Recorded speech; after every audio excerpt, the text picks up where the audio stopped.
Okay, 9 honors kids. This video is going to start with angles in standard position, quadrantal angles, and coterminal angles. Alright, so first off, when you have an angle, in general, this is called the initial side. If the angle is opening up like this is the initial side, this is the terminal side.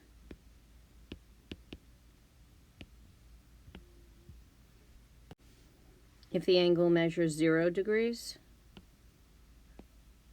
you would just have the vertex. If it measures 360 degrees, they would indicate that like this. So let's say you have an angle of 40 degrees. If you were to rotate this the other way, so here's your initial side. So if instead of going counterclockwise, it were to go clockwise,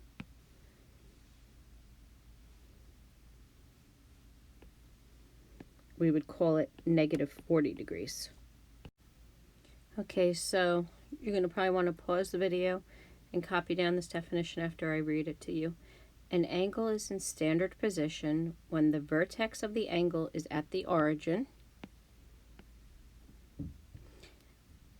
and the initial side coincides with the x-axis. Okay, go ahead, pause the video and copy that down, then come back. So if the angle terminates in the first quadrant, okay, this is 45 degrees. Let's say the angle terminates in the second quadrant. This angle would be 90 plus the 45 degrees. This is 135 degrees. Let's say we went down to the third quadrant.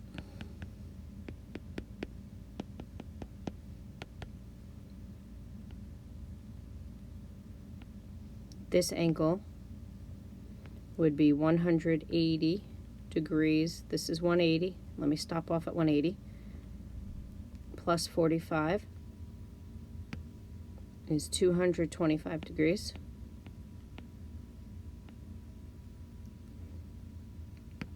Go to the last quadrant. Okay, we can either do 270. So this is 270. 90, 180. We could do 270 plus 45 degrees, so it's 315. Or we could have done 360 minus 45 degrees. So this is 315 degrees. Okay, so let's say the angle goes the reverse way. Let's say this is the initial side, but the terminal side is in quadrant 4, going this way. We would just say that that's negative 45 degrees. And had we gone instead counterclockwise, then this was 315 degrees as above, and so we call these angles coterminal angles. Okay, so angles sharing the same initial side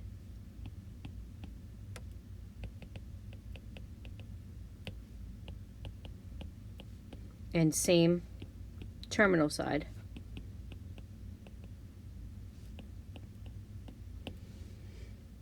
are called coterminal angles.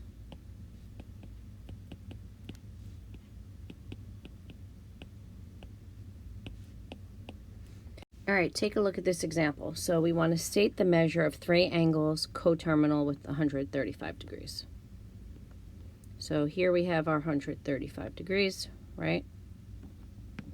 This is my initial side. That's 135. So of course we know negative 45 is coterminal. And we got that by doing 360 minus 135. All right, but you have to make it negative because we're going backwards. So actually it's easier if you think of it as 135 minus 360, 45 degrees, right? Now you can add any multiple of 360. So I can go around the circle more than once. So let's say I start off here, I go around one full time, that's 360. I continue to go, so that would be 360 plus 135. Okay, which would be 495. Okay, you could also subtract off 135. Let's go the other way. Let's think about it. So if we go the other way around, so let's say I start this way. That was minus 45, right? I continue around. That's negative 360. I continue around. Oops. Sorry. Passed it. All right, so I continue around. So how did I get that, right? So that was negative 360 plus, then I did another, I had my negative 45 plus negative 360. Let me just write it in the correct order so I don't confuse you. Okay, so that's negative 45 minus 360 because I'm heading in the opposite direction. So that's negative 405. Okay, you know what to do. Pause the video, copy down the example, then come back and listen to the explanation or just try it on your own. State the measure of the indicated angle. So there's 360 degrees in a circle, minus 300. So that means the indicated angle is 60 degrees. Okay, guys, so copy down this question and then come back, all right? So we have an angle with the given measure in standard position. We're going to name the quadrant in which the angle lies. So you need to just think of multiples of 90. So we have 90. The next 90 would be 180. So 120 is short of 180. So that's quadrant 2. 210, go reverse. So you have negative 90, negative 180, right? So it's going like this. Negative 90, negative 180. So negative 270 would be up here. So then you would have negative 210. All right, so that would be quadrant 3.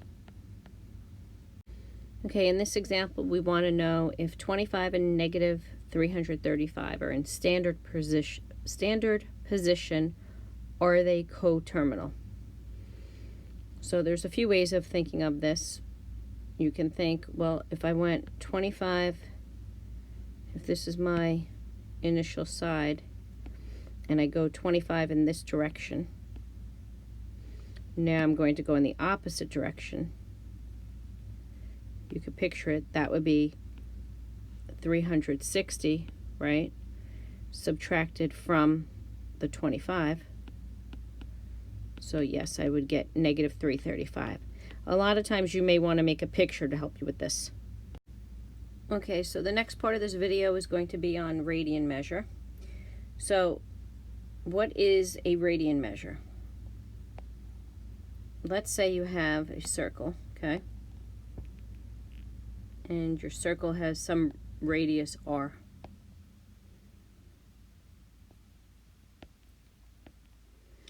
Okay, you have this angle here. So long as the distance from point A to point B, okay, this distance here is equal to r, that is an angle of 1 radian. Okay, so let me write that out for you. An angle of 1 radian measured counterclockwise from its initial side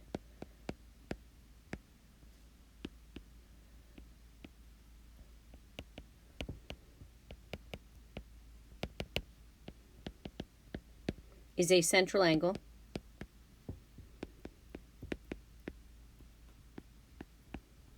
that intercepts an arc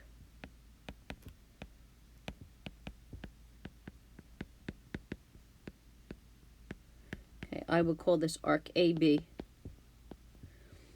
an arc equal in length to the radius of the circle.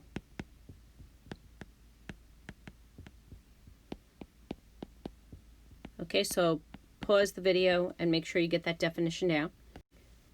So if an angle has 2 radians, it would intercept an arc twice as long as the radius, and so on. Okay, so in general, if your angle has x radians, okay, then it will intercept your arc x times as long as the radius. All right, let me read this formula to you, and then you're going to copy it down, and we're going to do 2 examples. If theta is the measure in radians, okay, I just wrote the word theta out. In radians of a central angle of a circle, S is the length of the intercepted arc, and R is the radius of the circle, then we get this formula. We call it the SOR formula. Okay, so the length of the intercepted arc equals the measure in radians of the central angle times the radius. Okay, pause that, get that down, and then come back and copy down these 2 examples, and we'll go through them. Okay, so we're going to be finding the positive radian measure of a central angle that intercepts an arc of 10 centimeters on a circle with radius 15. Okay, so here's what your picture looks like. You're going to have some circle. The radius is 15 centimeters. You have some angle. Okay, and that angle is intercepting an arc. This is our arc of 10 centimeters. All right, and we call this angle theta. And this is the center. I'll just call it O, circle O. So you're going to use the formula, since we're looking for theta. We're going to use the second formula. Theta equals S over R. So we're going to have theta equals 10 over 15. So theta is 2/3 radians. Okay? All right, so you know what to do. Pause the video, copy down the question, and then we'll go through it. In a circle, a central angle of 3 radians intercepts an arc of 15 centimeters. Find the radius of the circle. Okay, so let's draw a picture. Okay, so we have some radius that we're looking for. Here's the center of the circle. Here's the initial side of the angle. So this is theta. Okay, theta is 3. And then the intercepted arc is 15 centimeters. So we're just going to use the SOR formula. So we have S equals theta times R. So we have 15 equals 3 times R. Therefore, R is 5. Okay, so the radius is 5 centimeters. Okay, one thing you want to know is that sometimes M of theta will indicate the measure of angle theta, and they'll reserve the symbol theta for the name of the angle, all right? Now, just understand, if somebody writes theta equals 3, okay, you are to assume that this means 3 radians. If it were degrees, they would write theta equals 3 degrees. Okay, so we're going to convert from degrees to radians and vice versa. In order to do that, we have to have a relationship between radians and degrees. So if we make what's called a unit circle, so if we make a circle, sorry, the phone was ringing. Okay, so if we make a circle that has a radius of 1, okay, this is called a unit circle. Okay, so here we have a radius of 1. Okay, the entire distance around a circle is 360 degrees, right?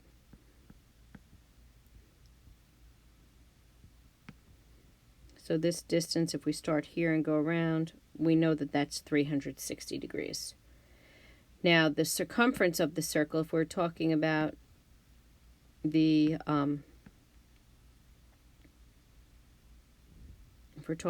arc that it intercepts, right? The arc that it intercepts is the full circle, and circumference is 2 pi r. Well, r is 1, so that means the circumference is equal to 2 pi, right? So we have that 360 is equal to 2 pi. So that means that 180 is equal to pi. Okay, so 1 degrees is pi divided by 180 radians. So let's say you have 1 radian, right? So 1 radian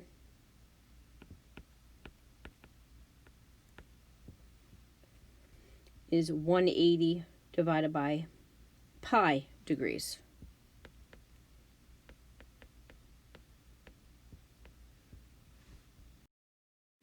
Okay, so if you're starting with degrees, you're going to multiply by pi over 180 radians. So let's say we have negative 270 degrees. To convert that to radians, we're going to do negative 270 times pi over 180 radians. So that simplifies to negative 3 pi over 2 radians. Okay, if you're given radians,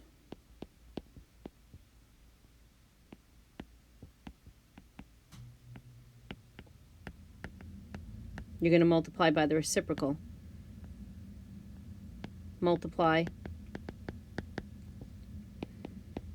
by 180 over pi. All right, so let's do an example. So let's say you have 3/4 pi. So you would do 3 pi over 4 times 180 over pi. The pi's cancel. And 4 goes into 180 45 times. So we have 3 times 45.